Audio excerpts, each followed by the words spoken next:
वंदन की भूमि है, ये अभिनंदन की भूमि, ये अर्पण की भूमि है, ये तर्पण की भूमि है। इसकी नदी नदी है, गंगा है, इसका कण कण में शंकर है।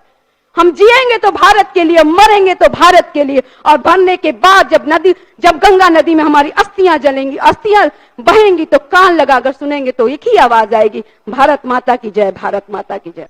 बहुत बहुत धन्यवाद माननीय उपाध्यक्ष महोदय।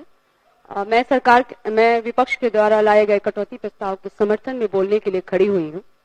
आज ऊर्जा विभाग, समाज कल्याण विभाग, अन्य ऐसे विभाग के कटौती प्रस्ताव के समर्थन में बोलने के लिए खड़ी हुई हूँ। और ऊर्जा विभाग की अगर मैं बात करूं, और सरकार इतनी बड़ी बजट लेकर ऊर्जा विभाग में आती है, तो एक बात जरूर कहूंगी कि मोहनिया विधानसभा की और सुरक्षित सीट की मैं विधायक हूं, और मेरे पास ऊर्जा के मामले में ऐसे मामले आते हैं, ज्यादा मामले वो आते हैं कि बिजली बिल की समस्या को लेकर आते हैं। मैं ऐसे निर्धन परिवार की व्यथा को सुनती हूँ जो एक झोपड़ी में रहते हैं, उनको जो बिल आती है 1,00,000 1.5 लाख की आती है। मैं जानती हूँ, मैं समझती हूँ उनकी, और देखती हूँ कि कितने ये तो अपनी आजीविका नहीं चला पा रहे, कहाँ से ये बिजली बिल देंगे। तो मैं सरकार से ये मांग करती हूँ कि जो बीपीएल धारी हैं, जो अत्यंत निर्धन परिवार के हैं, जो अनुसूचित जाति और जनजाति से बिलोंग करने वाले परिवार के लोग, वैसे लोग जिनके बिल इतनी ज्यादा राशि में आई हुई है, उन पर थोड़ी सी मैं कहूंगी कि सहिष्णुता और दया दृष्टि दिखाते हुए उनकी जो बिल है उस पर एक माफी की तरफ से, अगर सरकार की तरफ से अगर कोई प्रावधान आता है, अगर कोई काम किया जाता है, तो वो निश्चित तौर पे एक बहुत बड़ी राहत होगी, और कहीं ना कहीं मानवता भी यहाँ पर प्रस्फुटित और पल्लवित होगी। मैं बात करना चाहती हूँ मोहनिया विधानसभा में जो सरकार की योजना है कि मुख्यमंत्री कृषि विद्युत संबंध योजना के तहत जो अशोका बिल्डकॉन ने काम किया है, मैं इस कंपनी के काम की जांच कराने की भी मांग करती हूं कि आधे अधूरे काम को क्षेत्र में छोड़ दिया गया है, और किसी भी तरह की कोई नहीं आधे और जब मैं विभाग के पदाधिकारियों से मैंने जब पूछा तो उन्होंने कहा कि मैडम हो जाएगा। तो इसलिए सरकार को ये मांग करना चाहती हूँ कि जितने लोग हमारे यहाँ काम कर रहे हैं, और अभी जो फीडर की बाइफरकेट की काम चल रहा है बजाज कंपनी के द्वारा, वहां पर सीधे वो काम इतनी स्लो चल रहा है, मन मुताबिक चल रहा है और गलत काम किया जा रहा है। इसलिए मैं सरकार से मांग करती हूँ कि इन कंपनियों के काम की जांच कराई जाए और उसके अनुसार काम किया जाए। समाज कल्याण विभाग का भी आज है।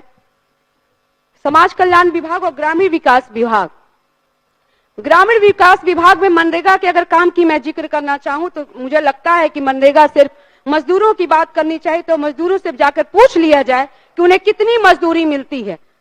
माननीय उपाध्यक्ष महोदय, ये जमीनी हकीकत है, चाहे आवास की बात हो। अगर हम जब गांव में जाते हैं हम लोग तो देखते हैं कि पक्के मकान वाले को मकान दिया गया है, और वैसे झुग्गी झोपड़ी दिखाती हुई उंगली पकड़कर वो दलित महिला, वो निर्धन महिला जब हमें झोपड़ी दिखाती है और कहती है कि हमने अप्लाई किया, हमारे पास कोई उनकी सुध लेने वाला नहीं है, वैसे लोग नहीं किए गए। इसलिए ये भी हम मांग करना चाहते हैं कि इसकी जांच की जाए कि कहीं ऐसा तो नहीं कि इस ग्रामीण विकास विभाग के द्वारा जो आवास मुहैया कराया गया है इसमें बहुत बड़ी धांधली हुई है और वैसे निर्धन परिवार को छोड़ दिया गया है। शौचालयों की बात करूं, शौचालयों में तो यही आता है कि हम शौचालय के नाम हमें बनाने के लिए कहा गया, राशि के लिए वो गांव के लोग ब्लॉक के चक्कर लगाने वाली महिलाएं आती हैं और दर दर भटकती रहती हैं और कहती हैं कि हमें शौचालय का तो पैसा ही नहीं मिला, और जो इंटरेस्ट पर सूद पे पैसा ली होती हैं उसके लिए वो भटक रही होती हैं कि हमें उस पैसे को हम सूद पर हमने लिया था, उनका इंटरेस्ट बढ़ते बढ़ते जाता है। ये स्थिति गरीबों की है, दलितों की, आज अनुसूचित जाति और जनजाति का भी है, समाज कल्याण विभाग का भी है। समाज कल्याण विभाग में आंगनबाड़ी सेंटर की हम बात करना चाहते हैं। मुझे लगता है कि आंगनबाड़ी के जो पदाधिकारी हैं, जो सीडीपीओ हैं, इनका मन बहुत ही बढ़ा हुआ रहता है।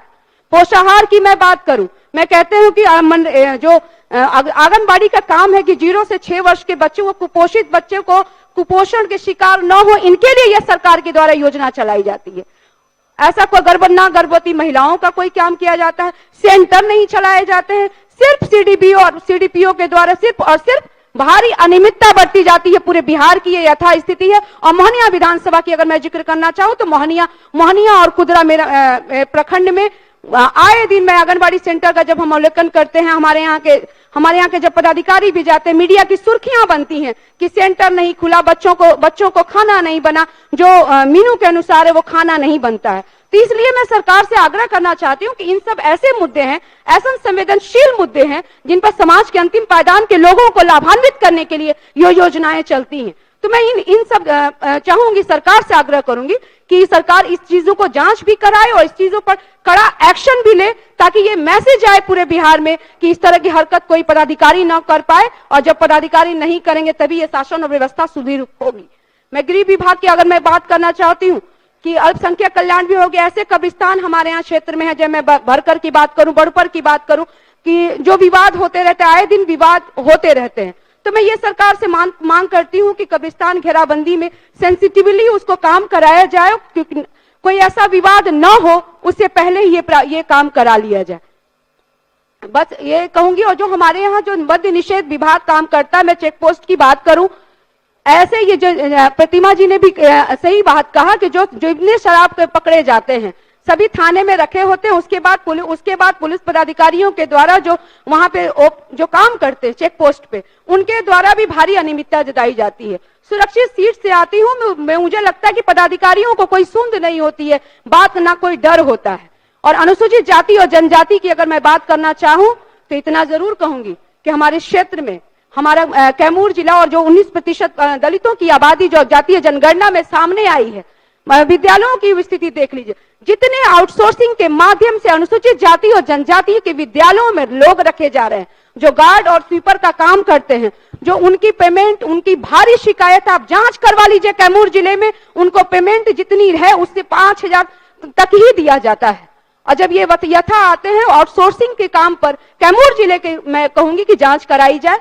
महिलाओं के लिए, दलित परिवार की बच्चियों के लिए इतनी आग्रह करना चाहती हूँ कि समाज के अंतिम पायदान के लोगों के लिए सरकार का एक दृष्टिकोण हो, और ये हिमाकत कोई ना करे कि आउटसोर्सिंग के माध्यम से अनुसूचित जाति बच्चों को जो आप प्रावधान दे रहे हैं उस पर हमारे यहाँ एक कुदरा में भी विद्यालय, अनुसूचित जाति का विद्यालय बना है, जिसकी भवन की मैं जांच कराने की मांग करती हूँ। आप जांच करा के देख लीजिए उसकी भवन की क्या दिक्कतें हैं, कोई मटेरियल की कमी है, वहां पे जो राशन मिलता है, वहां जो खाने मिलते हैं, बच्चों को सही रूप से खाना नहीं दिया जाता है। माननीय अध्यक्ष, उपाध्यक्ष महोदय, मैं इतना जरूर कहूंगी कि अनुसूचित जाति और जनजाति के बच्चों के साथ अगर सरकार इतनी बड़ी राशि देती है और इसका अगर सही रूप से कार्यान्वयन नहीं होता है तो निश्चित तौर पे वो कहीं ना कहीं पिछड़ेंगे। और दलितों की स्थिति समाज में, देश में क्या है और सब दलित कितने डरे समय रह रहे हैं, इसकी ये कहीं से छुपी हुई नहीं है। तो मैं इतना जरूर कहना चाहती हूँ कि कहीं भी देश में उनकी विश्वसनीयता पर, चाहे समाज के किसी भी वर्ग के लोग हो, उनकी विश्वसनीयता पर किसी भी प्रकार का सरकार को किसी भी प्रकार का शक नहीं होना चाहिए। और दलितों का उत्थान किए बिना हम समाज न देश तरक्की करेगा, न हमारा समाज तरक्की करेगा। एक किसी की शेर है कि ये वंदन की भूमि है, ये अभिनंदन की भूमि है। जिस भारतीयता की बात करते हैं आप, राष्ट्रीयता की बात करते हैं, और किसी भी जाति को, किसी भी भारतीय व्यक्ति को उनको सर्टिफिकेट दिखाने की जरूरत नहीं है। ये वंदन की भूमि है, ये अभिनंदन की भूमि, ये अर्पण की भूमि है, ये तर्पण की भूमि है। इसकी नदी नदी है, गंगा है, इसका कण कण में शंकर है। हम जिएंगे तो भारत के लिए, मरेंगे तो भारत के लिए। और मरने के बाद जब गंगा नदी में हमारी अस्थियां जलेंगी, अस्थियां बहेंगी, तो कान लगाकर सुनेंगे तो एक ही आवाज आएगी, भारत माता की जय, भारत माता की जय, भारत माता की जय। तो इसलिए किसी की भी भारतीय व्यक्ति की, किसी भी जाति, किसी संप्रदाय की व्यक्ति की भारतीयता का सर्टिफिकेट इस देश के ऐसा माहौल न किया जाए। और जो हमारे गुलदस्ते हैं अनुसूचित जाति जनजाति के हो, अल्पसंख्यक कल्याण, अल्पसंख्यक विभाग के लोग हो, या अनुसूचित जाति जनजाति के हो, या मुस्लिम कम्युनिटी से लोग हो, सबको समान भाव से देखा जाए। बहुत बहुत धन्यवाद। YouTube पर सब्सक्राइब और Facebook पर लाइक जरूर करें।